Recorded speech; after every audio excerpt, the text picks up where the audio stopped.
Последние наставления перед стартом от именитой лыжной мамы. Старшая дочь трехкратной олимпийской чемпионки Юлии Чапаловой стала обладательницей единственной медали этого домашнего первенства России. В копилке Олеси Лишенко бронза коньковой 5-километровой гонки.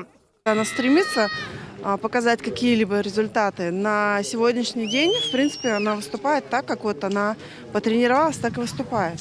И я считаю, в принципе, нормально, но ожидали даже похуже немножко. Скорее всего, у нее какой-то стимул появился, скорее всего, я так думаю.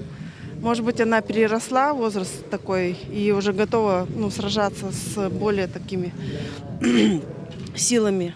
Зацепиться за двадцатку сильнейших смогли и другие лыжники Коми. Вообще состав у нашей сборной получился достаточно звездный. Здесь и внучка олимпийского чемпиона Василия Рочева, и дочь знаменитых лыжников Мельковых. Трасса нормальная.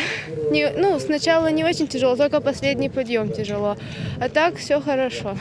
Вот только предсказывать большое лыжное будущее этим спортсменам наставники пока не берутся. Говорят, возраст такой в спорте останутся немногие. С каждым сезоном нагрузки будут расти, а характер проходить новые проверки на прочность. Такой возраст, что уже появляются талантливые гонщики.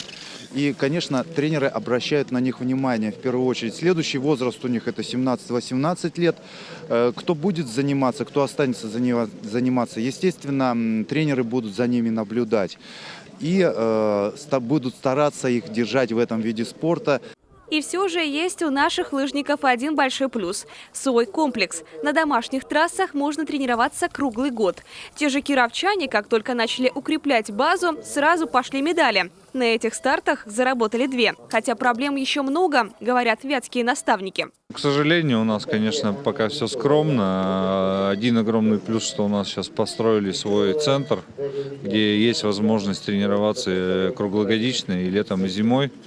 Но хотелось бы, конечно, тренироваться зимой и на других трассах, там и в Ижевске, и в Сыктывкаре побольше. И проблемы у нас, конечно, с инвентарем, со смазочными материалами.